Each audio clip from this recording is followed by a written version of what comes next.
하여 자기 목숨을 잃으면 구원하리라. 아멘. 제가 한번 기도하겠습니다. 하나님 감사합니다. 하나님의 말씀 앞에 서기에 부족한 저희들을 거룩하신 말씀 앞에 부르셨사오니 주님, 주님의 말씀을 깨달을 수 있는 영적인 귀들이 열리게 하시고 또 그 말씀대로 살아갈 수 있는 믿음의 용기와 힘도 더하여 주시옵소서. 하나님 이 시간 우리의 마음을 다해 주의 얼굴을 바라보기를 원하오니 전하는 자나 또 듣는 자들이 모두 말씀 앞에 변화되게 하옵소서. 감사를 드리며 예수님의 이름으로 기도하였나이다. 아멘. 예, 감사합니다. 이장로님이 팔순 되시니까 크게 아멘 해주셨습니다. 우리 마가복음이 가장 많이 쓰고 있는 단어 중에 하나는 곧, 즉시 이런 단어입니다. 굉장히 스토리를 빠르게 전개한다는 뜻이죠. 그죠? 그래서 우리가 읽고 있는 마가복음 지금 8장까지 우리가 왔는데 마가복음의 내용들이 아주 급박하게 진행되는 것을 볼 수 있습니다. 예를 들면 우리 얼마 전에 두로 시돈이라는 곳에 예수님이 가셔서 그 귀신 들린 딸을 위에 찾아왔던 여인을 고치는 이야기를 했었죠. 끝나고 나서는 예수님께서 데가볼리라는 지역으로 가셨고요. 그 데가볼리에서 또 이제 배를 타고 또 이쪽으로 건너오시는데 데가볼리에서 칠병이어 기적을 하셨고요. 그리고 나서 이쪽으로 건너오시는데 건너오는 지역을 달마누다라고 말합니다. 근데 달마누다가 어딘지 저도 이렇게 찾아보기가 굉장히 힘든 곳입니다. 근데 똑같은 내용을 기록하고 있는 마태복음을 보면 그곳을 마가단이라고 부르는데 마가단은 여러분 막달라 마리아 아시죠? 예, 막달라라는 지역과 연관이 있는 곳입니다. 그래서 아마 막달라 근처가 아닐까라고 추측합니다. 달마누다에서 다시 또 배를 타고 간 곳은 베세다라는 곳입니다. 베세다라는 곳은 House of Fishermen이라는 뜻입니다. 이름 자체가. 지금은 약간 내륙 쪽으로 보이는데 예전에는 호수가 수면이 높아서 바로 호수 앞이었을 것이라고 추측하는 곳이죠. 이 베세다에서 우리 지난 금요 우리 기도회 때, 이 저녁 기도회 때 오셨던 분들은 맹인을 고치는 사건, 그게 이 베세다에서 일어났던 일입니다. 이 베세다에서 예수님께서 그 앞이 안 보이는 사람을 고치고 나서 제자들을 이끌고 거의 북쪽으로 거의 정면으로 위로 쭉 50km 정도 올라가십니다. 50km 정도 올라가시면 거기가 가이사라 빌립보 또는 빌립보 가이사라라고 불렀던 지역인데요. 제가 여러분들 보시기 좋게 지도를 하나 가져왔습니다. 예, 저 위쪽에 보시면 가이사라 빌립보라고 보이시죠? 예, 밑에가 베세다입니다. 베세다에서부터 왼쪽에 강을 끼고 직진해서 쭉 올라가면 가이사라 빌립보고요. 거기가 한 50km 정도 거리가 됩니다. 그리고 그 위에 보시면 헐몬산 또는 헬몬산이라고 부르는 산이 있는데 이 산이 굉장히 높아서 위에 만년설이 있습니다. 이 눈이 녹아가지고 저 강을 따라 쭉 이 갈릴리 호수까지 내려오는 겁니다. 그 강의 이름이 여러분 잘 아시는 요단강이라고 부르는 강입니다. 그래서 저 강을 기점으로 해서 이두레라고 쓰여 있는 곳이 있고 갈릴리라고 쓰여 있는 곳이 있잖아요.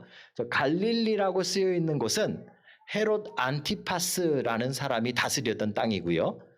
물론 로마 제국 안에 허락을 받은 우리 분봉왕이라고 합니다. 그 지역을 다스리는 지역 왕을 말하죠. 갈릴리 쪽은 헤롯 안티파스라는 사람이 다스렸고 그 다음에 이쪽 요단강 건너편 이두레 쪽은 헤롯 필립 2세라는 사람이 다스렸습니다. 이제 우리는 헤롯이라는 이름이 나오면 경기가 납니다. 굉장히 복잡하거든요. 그러니까 헤롯은 그 가문의 이름입니다. 원래 이 사람들은 유대인들이 아닌데 로마 제국을 도와서 큰 공을 세웠기 때문에 유대 땅에 와서 왕노릇을 하는 사람들입니다. 특별히 헤롯 안티파스라는 사람과 그 다음에 헤롯 필립 2세는 그 아버지가 헤롯 대왕, 우리가 헤롯 대왕이라고 부르는 사람입니다. 이 사람이 누군가 하면 예수님이 태어났을 때, 그죠? 동방박사들이 찾아오니까 2살 이하의 남자아이를 다 죽여라 그랬던 잔인했던 왕이 헤롯 대왕이고요. 그가 죽고 그 아들들이 땅을 나누어서 다스리게 된 겁니다. 그런데 제가 말씀드렸듯이 전체를 로마가 통치하고 있었기 때문에 아무리 헤롯 대왕의 아들들이라도 자기네 자리를 지키기 위해서는 뭘 해야 되는가 하면 로마의 아부를 해야 됩니다. 로마의 아부하고 로마가 허락을 해줘야 거기를 다스리게 되는 것이죠. 그래서 아부를 어떻게 했는가 하면 갈릴리를 다스리던 헤롯 안티파스는 저기 이 호숫가에 보시면 지금 안 나와 있는데 막달리라고 써 있는 그 근처가 티베리아라는 곳입니다. 티베리우스 황제의 이름을 따서 거기에 도시를 건설하고 황제의 이름으로 도시를 만들었습니다. 그게 티베리아라는 곳이고요. 그 이름 때문에 갈릴리 호수인데도 불구하고 그 당시의 사람들은 디베랴 호수라고 불렀던 겁니다. 그래서 성경에 보면 디베랴 호수라는 표현이 나오는데 같은 호수를 말하는 것이죠. 그렇죠? 이렇게 되니까 그 필립 2세도 자기도 질 수 없잖아요. 자기도 황제에게 잘 보여야 되잖아요. 재밌는 거는요, 황제 이름인데 그 당시 로마 황제 이름이 좀 깁니다. 제가 읽어드릴게요. 티베리우스 가이사르 율리우스 아우구스투스, 이게 다 풀네임입니다. 그래서 티베리우스라는 이름은 이미 헤롯 안티파스가 도시를 건설해서 붙여버렸죠. 그래서 필립 2세가 그 다음에 나오는 이 가이사르라는 이름을 저 위에 있는 도시에다가 붙이고 자기의 이름도 붙입니다. 그래서 가이사랴 빌립보라는 이름을 붙이게 되는 것이죠. 원래 그곳의 이름은 파네아스입니다. 파네아스라는 것은 그리스 신 가운데 판이라는 신이 있는데 여러분 잘 아시는 신입니다. 여러분이 안다 그러니까 좀 그렇지만 나니아 연대기 이런 데 보시면 밑에 다리는 염소고 여기 뿔도 달렸는데 사람처럼 생기고 막 뛰댕기는 그런 친구 있잖아요. 그죠? 그게 판이라는 신입니다. 목축의 신인데 풍요로움을 관장하는 신이죠. 그리고 여러분들이 패닉했다라는 말이 여기서 온 겁니다. 무섭다, 공포라는 것이 여기서 온 거죠. 이 판이라는 신을 섬기는 신전이 아주 크게 있었습니다. 그래서 거기를 파네아스라고 불렀습니다. 자, 그런데 이 판의 신전만 있었던 것이 아니라 제가 거기를 가봤습니다. 가이사랴 빌립보를 가봤는데 진짜로 물이 정말 맑은 물이 쫙 이렇게 위에서부터 흘러내려가지고요. 이 마을을 이렇게 관통하고 있고 거기를 지나가면 이렇게 산으로 이렇게 들어서는데 산이 이렇게 병풍처럼 이렇게 쫙 이렇게 있어요. 산이 깎여가지고 절벽이, 암벽이. 그리고 그 암벽마다 거의 뭐 한 이만한 굴을 파놨어요. 거기가 다 신전이 있던 자리입니다. 그래서 저쪽에 원래 판 신전은 거의 허물어져 가지고 엄청 크게 있었다는데 지금 몇 개 이 유적이 얼마 안 남아 있고요. 다른 신들이 쫙 이렇게 있어요. 그리고 맨 첫 번째 보시면 무슨 신전이 있는가 하면 그 당시에 황제를 신으로 섬기던 황제의 신전이 있습니다. 이게 참 재밌는 곳이에요. 그래서 이곳에 가면 사람들이 그냥 의지하고 제사를 드리고 자기의 인생을 맡기고 있었던 신들이 가득한 신들의 종합 백화점과 같은 곳이고요. 특별히 그 중에 사람도 힘이 있고 권력이 있으면 신이 될 수 있는 황제라는 것도 하나의 신전을 만들어서 황제를 신으로 섬기는 하나님의 아들, 신의 아들로 섬기는 그런 지역이 가이사랴 빌립보라는 곳입니다. 나중에 이 헤롯 필립 2세가 죽고 헤롯 아그리빠 2세가 조카뻘 되는데요. 이 사람이 왕이 된 다음에 그 당시에는 이제 황제가 바뀌어서 네로로 바뀝니다. 그래서 도시 이름을 바꿔버립니다. 네로니아스라고 바꿔버립니다. 그죠? 아주 재미있는 곳이죠. 여기는 예전에 이 판의 신전이 있었기 때문에 우상의 이름을 따라서 파네아스라고 부르다가 이제 황제도 신이다 해가지고 황제 이름을 붙이고 가이사랴, 그 다음에 빌립, 자기가 붙였으니까 빌립보라고 붙여서 가이사랴 빌립보라고 불리는 이름이었습니다. 나중에는 네로니아스까지 되어지는 아주 황제에게 아부하기 위해서 만들어진 도시가 가이사랴 빌립보라는 곳이죠. 그곳에 들어서면 사람들이 의지하고 사람들이 섬기던 신들이 가득하고, 그죠? 그 중에 황제도 힘이 있으면 신처럼 대우를 받는 곳이 가이사랴 빌립보입니다. 문제는 예수님께서 여기는 왜 제자들을 데려가셨는가 하는 것입니다. 아까 지도에서 보여드렸듯이 그 전에 마지막 기록이 벳세다입니다. 벳세다에서 50km를 걸어서 올라갔습니다. 벳세다에서는 맹인을 고치셨고요. 그죠? 데가볼리에서는 보리떡 7개를 가지고 4,000명을 먹이시는 기적을 베푸셨습니다. 예수님은 가는 곳곳마다 거의 기적을 다 베푸시고 치유를 하셨습니다. 그런데 가이사라 빌립보에서는 그것을 안 하셨습니다. 그죠? 기적도 안 일으키실 것이고 또 사람도 고치지 치유도 안 하실 것인데 왜 제자들을 데리고 50km나 되는 곳을 걸어서 올라가셨는가 하는 것입니다. 그죠? 거기다가 헬몬산이 있기 때문에 길은 거의 오르막길이었을 것입니다. 그죠? 길이 그렇게 편하지도 않았을 텐데 왜 굳이 거기까지 제자들을 데리고 가셨을까 하는 것이죠. 오늘 8장을 잘 읽어보시면 예수님이 그곳까지 제자들을 데려가신 이유는 기적을 행하시거나 치유를 하기 위함이 아니라 제자들을 훈련시키기 위해서 데려가셨다라는 사실을 우리는 발견할 수 있습니다. 그런데 이것 자체가 아주 중요합니다.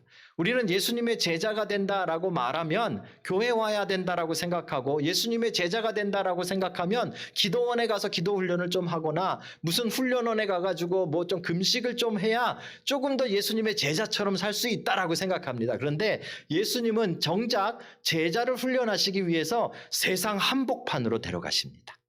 우상들이 득실득실한 곳. 그죠?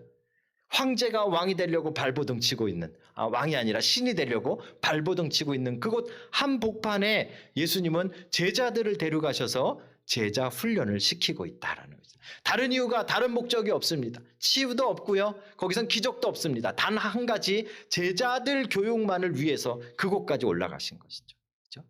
그렇다면 여러분, 예수님의 제자로 살기 위한 조건은 무엇일까요?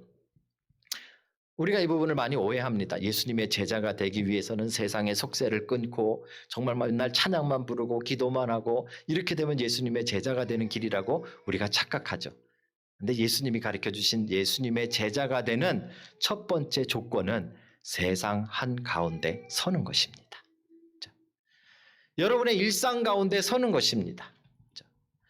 여러분의 가정의 문제에 직면하고 자녀의 문제에 직면하고 직장의 문제에 직면하고 직상 속에서 일터 속에서 여러분의 신앙을 지키기 위해서 발버둥 치는 그 자체가 제자가 되는 조건이라는 말입니다.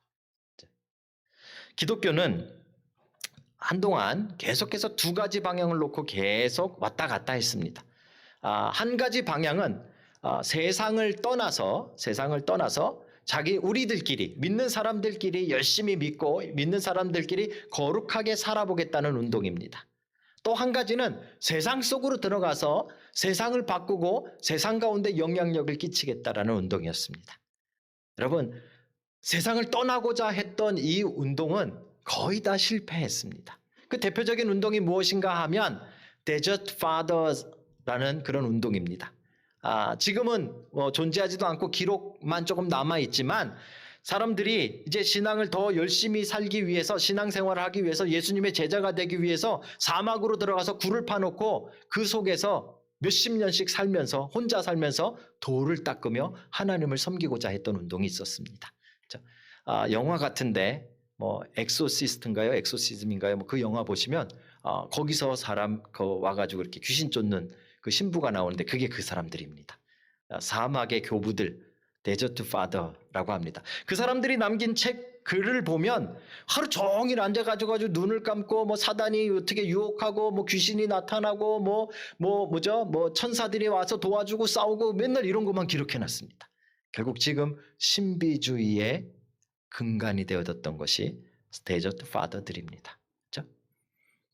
결국요, 우리의 신앙에 아무런 도움이 안 되는 이상한 운동으로 끝나고 말았죠. 그 다음에 일어났던 또 하나의 운동은 수도원 운동입니다. 그렇죠? 이건 굉장히 괜찮아 보였습니다. 이건 혼자가 아니라 공동체로 들어가서 우리들끼리 찬양하고 우리들끼리 말씀 읽고 우리들끼리 묵상하고 우리들끼리 좋아보자라는 거였죠. 근데 결국은요, 여러분 제일 유명하게 아는 수도원 운동했던 사람이 누굽니까? 프란시스코. 이런 사람 아시죠? 그죠? 이런 사람들은 대부분 들어가서 구제하기 위해 다시 세상 속으로 나오는 일들을 다시 했던 사람들입니다. 그죠? 정말 예수님의 참된 제자가 되기 위해서는 세상을 떠나서 우리끼리 좋고 우리끼리 찬양하고 우리끼리 예배해가지고 거기엔 훈련이 일어나고 있지 않다라는 것입니다. 여러분들 우리 이렇게 쳐다보고 한번 보십시오. 다 신앙 좋아 보이고 다 믿음 좋아 보이고 다 맨날 집에 가면 기도만 하는 것 같고 다 열심히 성경 맨날 읽는 것 같죠. 그죠? 아니잖아요. 아니잖아요. 그죠? 우리끼리 모여 있으면 정확하게 우리의 신앙이 자라는 걸 알 수 없습니다. 우리의 신앙의 실체를 볼 수 없습니다. 그런데 우리가 세상 속에 들어가면 우리의 훈련이 시작됩니다. 그죠? 내 자녀가 속썩이기 시작하면 내 믿음의 신앙의 훈련이 시작되는 것이죠. 그죠? 내가 직장에서 잘리기 시작하면 그때 하나님을 찾고 훈련하기 시작하는 겁니다. 그죠?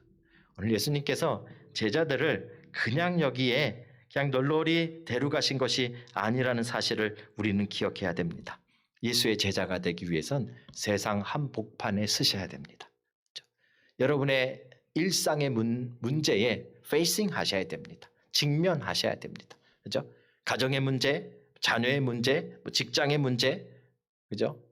하나하나 여러분들이 그 문제들을 다 직면하며 그 속에서 예수를 닮아가기 위해 발버둥 치셔야 진짜 예수의 제자가 되는 것입니다. 사랑하는 성도 여러분, 지금 가이사라 빌립보와 우리는 똑같은 상황 속에 살고 있다는 것을 여러분 기억하십시오. 그렇죠? 우상들을 의지해야만 살 수 있었던 그 시대. 그렇죠? 심지어는 우상이 아니라 돈과 권력이 있으면 인간임에도 불구하고 신으로 섬기며 거기에 아부하고 도시의 이름까지 바꿔야 자기가 살 수 있었던 그런 시대. 어쩌면 우리도 그와 비슷한 시대를 살고 있는 겁니다. 그걸 경험하며 그 속에서 신앙을 지키는 것이 제자들입니다. 사랑하는 성도 여러분, 세상 한가운데 우뚝 서시는 여러분 되시길 주의 이름으로 축복합니다. 도망가지 마십시오. 기도원 한두 번씩 가서 기도하실 수는 있습니다. 하지만 기도원이 여러분의 신앙을 키우지 않습니다. 그렇죠? 여러분들이 사람들을 떠나서 여러분들끼리만 아니면 여러분 혼자만 발버둥 친다고 결코 신앙이 자라지 않습니다. 세상 가운데 우뚝 섰을 때, 그 가운데 한가운데 섰을 때, 여러분들의 신앙이 도전을 받을 때, 그때가 우리가 예수의 제자가 될다라는 사실을 기억하는 여러분 되시길 주의 이름으로 축복합니다. 자, 그러면 예수님이 거기에 데려가셔서 여기 서 있어 그러고 가셨는가? 거기에 그냥 세워놓기만 하셨는가? 아니죠. 예수님은 제자들을 데리고 그래 50km 정도면은 거리가 어느 정도일까요? 제자들 데리고 거기 걸어갔을 거 아닙니까? 얼마나 다리가 아팠을까요? 그래가지고 그 우상들이 이 신전들이 잔뜩 있는 그 한가운데다가 제자들을 세워놓으시고 그리고 예수님께서 이제 질문을 하십니다. 얘들아, 사람들이 나를 누구라고 하더냐? 그죠? 여기는 이거는 판신이고 이건 그리스의 무슨 신이고 이거는 황제고 이건 무슨 이 신들의 이름이 잔뜩 있는데 거기서 예수님이 사람들은 나는 누구라고 하느냐라고 물어보십니다. 그랬더니 제자들이 사람들에게 들은 정보와 소문을 가지고 예수님께 대답합니다. 어떤 사람은 예수님을 세례 요한이라고 하고 또 어떤 사람은 예수님을 엘리야라고 하고 또 어떤 사람은 예수님을 아주 훌륭한 선지자 중에 하나라고 합니다. 그랬더니요, 예수님은 그거에 별로 관심이 없으신 거예요. 그렇죠? 그 사람들은 그냥 똑같이 거기다가 굴 하나 덮어놓고 예수님 상 거기다 놔두면 거기다가 절할 사람들인 거예요. 그렇게 말하는 사람들은. 그죠? 제자가 아닌 거예요. 그리스도인은 제자여야 합니다. 그래서 예수님이 묻습니다. 너희는 나를 누구라고 하느냐?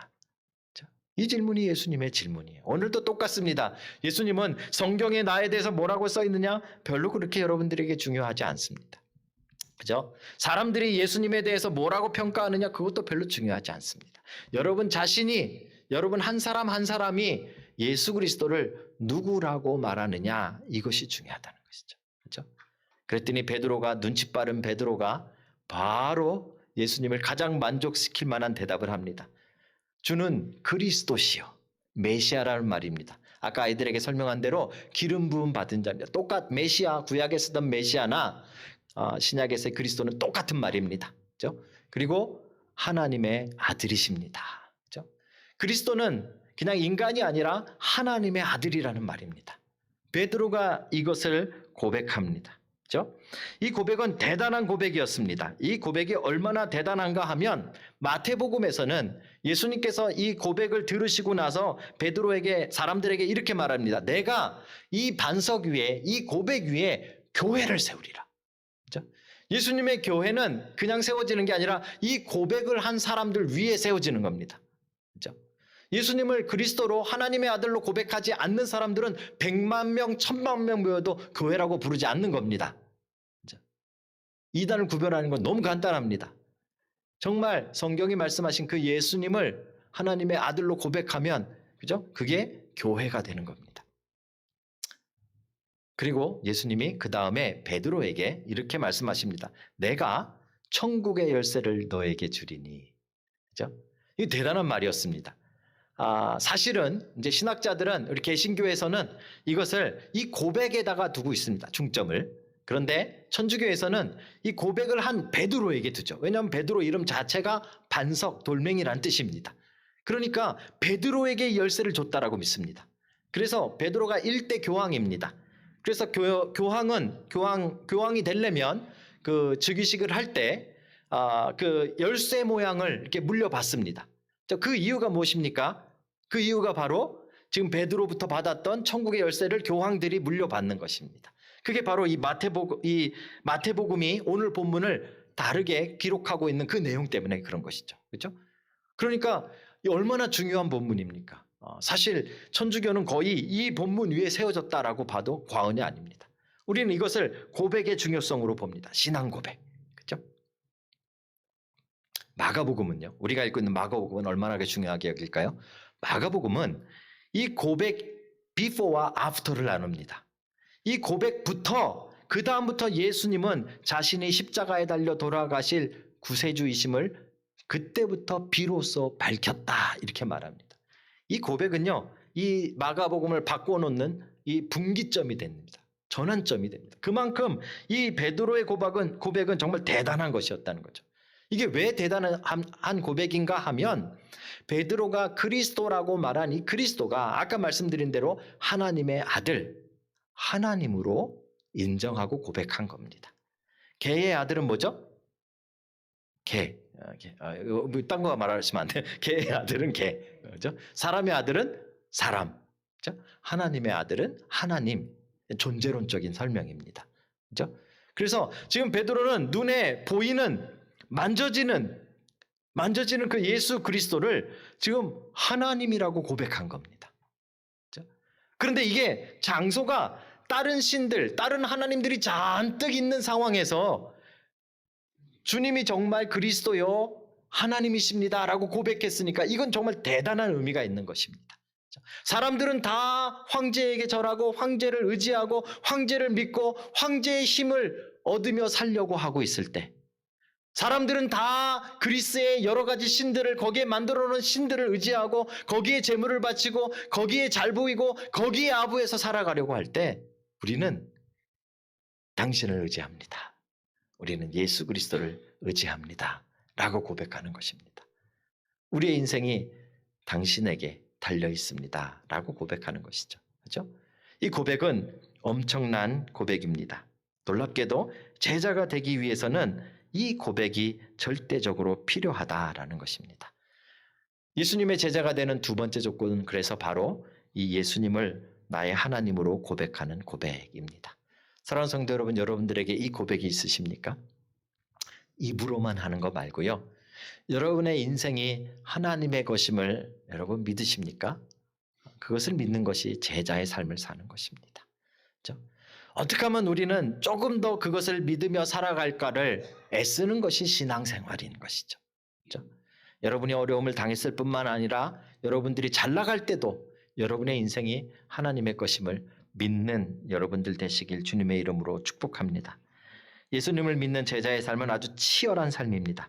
세상 속에 임한 하나님의 나라를 살아가는 것이 결코 쉽지 않습니다. 왜냐하면 우리가 살고 있는 세상은 그때 가이사랴 빌립보가 보여주고 있는 것처럼 힘과 권력, 우상이 판치는 세상이기 때문에 그렇습니다. 그렇죠? 거기에 아부해야만 살아갈 수 있는 것입니다. 거길 의지해야만 살아갈 수 있는 것이죠. 그래서 우리의 삶도 그 가이사랴 빌립보와 비슷하게 우리가 살다 보면 우리의 우상인 돈이 우리를 주장합니다. 그렇죠?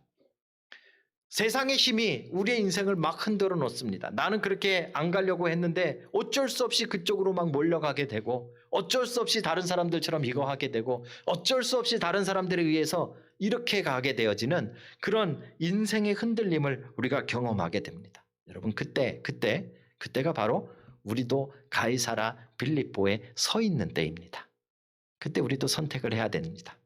거기 있는 황제를 신이라고 고백할 것인지 아니면 예수 그리스도가 나의 하나님이시다라고 고백할 것인지.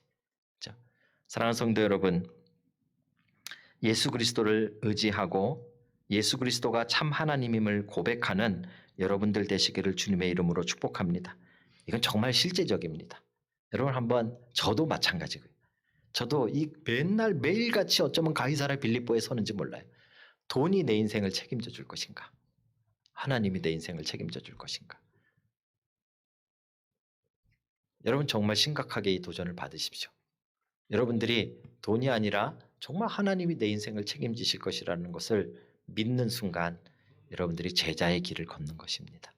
자, 여러분들이 참 예수 그리스도를 참 하나님이요 우리의 인생을 책임지시는 그리스도이심을 여러분들이 고백하시고 예수의 제자로 살아가는 여러분 되시길 주님의 이름으로 축복합니다. 마지막에 제자로 살아가는 제자의 조건 세 번째는요. 지금까지 우리가 사실 잘 아는 내용입니다. 베드로의 고백도 많이 들으셨을 것이고, 그죠? 그리고 뭐 가이사라 빌립보의 우상 이 이야기도 되게 많이 들으셨을 것입니다. 그죠? 그런데 그 다음 스토리가 더 중요합니다. 너무 황당합니다. 지금 베드로가 여태까지 인류 역사상 가장 훌륭한 고백을 한 게 베드로입니다. 처음으로. 그렇죠? 그리고 이 고백을 기점으로 해서 마태복음도 바뀌고 마가복음도 바뀌고 이 엄청난 고백이 지금 딱 등장한 거죠. 그런데 그 다음 절에 가서 33절에 예수님께서 이렇게 말씀하십니다. 베드로를 향해서 꾸짖으시며 사탄아 내 뒤로 물러가라. 네가 하나님의 일을 생각하지 아니하고 도리어 사람의 일을 생각하는도다. 조금 전까지만 해도 뭐 열쇠를 주니 뭐 너 위에다가 교회를 세우느니 막 그러시더만 이제 조금 그 같은 자리 거의 같은 시간에 갑자기 이 사탄아 내 뒤로 물러가라 이리 와 이 뭐 베드로의 입장에선 갑자기 천국 갔다 지옥 갔다가 정신 없는 거죠, 그죠? 왜 갑자기 예수님은 베드로를 향해서 이렇게까지 심하게 야단을 치시며 한순간에 이렇게 변하시게 된 걸까요? 중요한 사실은요, 베드로가 뭔가를 잘못 알고 있었는데 예수님이 그리스도시요 하나님의 아들이라고 고백했지만 그 머릿속에 있었던 그리스도와 예수님이 말씀하시는 그리스도가 달랐습니다. 이게 문제입니다. 그렇죠? 우리 신앙에 굉장히 중요합니다. 여러분도 하나님이라고 부르짖고 예수님이라고 부르짖고 기도한다라고 하고 찬양한다고 하면서 여러분 머릿속에 있는 하나님과 성경이 여러분들에게 보여주는 하나님이 다를 수 있단 말입니다. 그렇죠? 우리는 우리가 하나님을 만들어 놓고 우리 생각대로 믿는 경우가 많기 때문에 그래요. 시편에 보시면 149편 5절인데요. 하나님의 나라가 시작되는 그 장면을 이렇게 표현하고 있습니다. 그들의 입에는 하나님에 대한 찬양이 있고, 그죠? 하나님의 나라는 하나님에 대한 찬양으로부터 시작됩니다. 찬양하십시오. 찬양하는 삶이 하나님의 나라의 삶입니다. 그런데 그들의 손에는 그 다음에 이렇게 이어집니다. 그들의 손에는 양날 가진 칼이 있도다.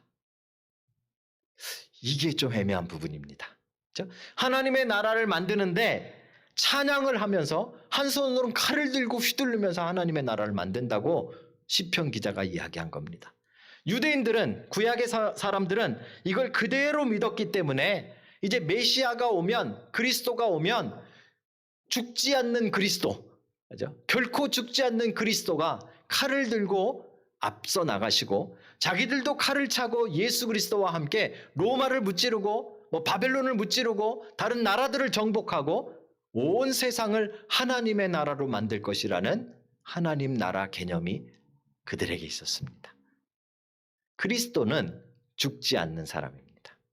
하나님의 아들이니까 결코 죽지 않겠죠. 그렇죠? 그게 그 당시에 베드로뿐만 아니라 모든 제자들이 가지고 있었던 생각입니다. 자, 그러고 나면 어떻게 합니까? 우리 지난번에 하나님 나라에 대한 세미나도 따로 했죠. 그래서 이게 제일 중요한 겁니다. 그렇죠? 유대인들은 아직도 그렇게 생각하고 있어요. 자, 그래서 하나님의 나라가 되면 자기도 칼 들고 휘둘렀잖아요. 그러니까 제일 예수님 바로 뒤에서 휘둘른 사람들은 좀 큰 나라를 얻는 거예요. 지금 헤롯, 필립 2세나 이런 사람들처럼 한 땅을 갖는 거예요. 자기가 통치하게 되는 거예요. 그 속셈이 제자들 안에도 있었습니다. 제자들도 칼을 차고 예수님을 따라다녔습니다. 예수님이 그리스도면 예수님과 함께 이제 로마를 정복하고, 그죠? 터키 땅 정도는 내가 받겠지라는 속셈을 베드로도 가지고 있었습니다. 그런데 그런 사람들에게 예수님이 오늘 베드로의 고백을 듣자마자 이렇게 말씀하셨습니다. 인자가 많은 고난을 받고 고난을 받으신대요. 장로들과 대제사장들과 서기관들에게 버림받아 죽임을 당하고 사흘 만에 살아나야 할 것을 비로소 그들에게 가르치니라. 베드로에게는 엄청난 충격입니다. 아니, 그리스도라면서요. 그리스도는 안 죽어야죠. 그리스도면 칼을 차고 로마를 무찔르셔야죠.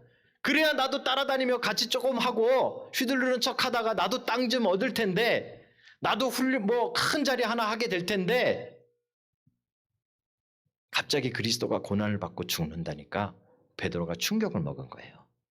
자기가 생각하는 그리스도와 예수님이 말씀하신 그리스도가 다른 거예요.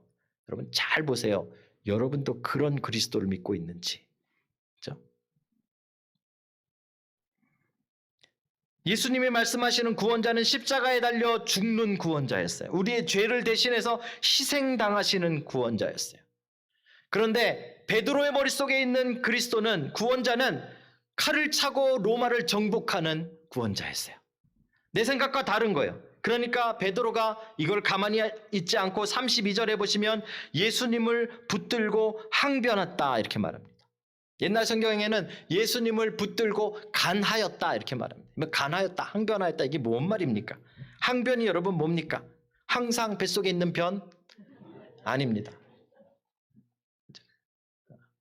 항, 대항하다, 어게인스트 할 때 항이고요. 변, 변론하다. 그러니까 대항해서 말했다 이 말은 대들었다 이 말입니다. 대들었다 이 말입니다. 그런데 재밌는 거는요. 이 헬라어 단어가 단순히 대들었다는 말이 아닙니다. 똑같은 단어를 예수님이 그 다음 절에 쓰십니다. 예수님이 그 다음 절에 예수님께서 베드로를 꾸짖으시며 말씀하시되 사단아 내 뒤로 물러가라 할 때 꾸짖으시며 야단치시며 라는 단어가 똑같은 항변이라는 단어입니다. 그러니까 여러분 이거 말도 안 되는 거예요. 베드로가 자기 생각은 그리스도가 안 죽어야 되는데, 칼 들고 나서야 되는데 갑자기 죽겠대요. 그러니까 예수님을 앉혀놓고 자기가 야단치는 거예요. 아니 그리스도는 그게 아니고, 아니 그리스도는 그러면 안 되고, 아니 죽으시면 안 되고요. 예수님을 꾸짖고 야단치고 있는 거예요. 그게 지금 베드로의 항변하다예요. 이게 한글로만 보니까 뭐 간하다, 부탁하다 이런 게 아니고요. 예수님을 야단치다예요. 야단치다. 그렇죠? 예수님의 길을 가로막는 것입니다. 여러분 제자는 예수님의 길을 따라가는 사람입니다. 그렇죠? 그런데 자칫 잘못하면 우리가 예수의 길을 따라가는 게 아니라 예수의 길을 가로막기도 한다는 거죠. 예수님에 대해서 잘 모르면, 우리의 생각대로 믿으면, 그죠? 우리 머릿속에 있는 하나님을 그려놓고 복 주시는 하나님, 돈 주시는 하나님, 성공하게 하는 하나님, 안 아프게 하는 하나님, 이것만 잔뜩 넣어놓고 하나님 앞에 항변하고 있으면 예수님의 길을 가로막는 자가 된다는 겁니다. 제자의 삶이 아니라는 것이죠. 예수님은 말씀하십니다. 예수님의 제자가 되려면 자기를 부인하고 디나이하고, 내 자신을 디나이하고 자기의 십자가를 지고. 여러분 이 당시는 아직 예수님이 십자가를 지고 있을 때가 아닙니다. 우리는 십자가를 보면 감동을 받지만 이 당시만 해도 그냥 로마인들의 사형법 중에 하나입니다. 로마인들이 사람들을 길거리에 쫙 걸어놓고 십자가에 걸어놓고 죽이는데 길게는 일주일씩 사람이 달려가지고 말라 죽습니다. 숨을 일주일까지 거리면서 버텨있기도 한답니다. 그렇죠? 그 끔찍한 십자가, 너의 십자가를 짓고 자기 십자가를 지고, 무슨 말입니까? 죽으라는 말입니다. 내 자아가 죽으라는 말입니다. 그렇죠? 예수님의 제자가 되는 세 번째 조건은 자기의 십자가를 지고 자기가 죽고 주님을 따르는 것입니다.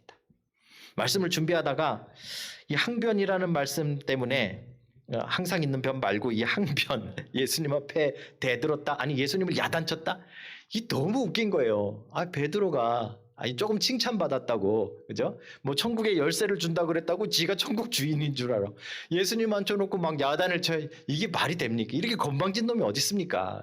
막 제가 나중에 베드로가 한국과 뭐라 하겠지만 지금 막 얘기합니다. 그죠? 막 이거 보면서 제가 아이고 참 베드로는 진짜 정신없다. 참 정신없는 놈 막 이러고 있었는데 가만히 생각을 해보니까 나는 항변한 적이 없나?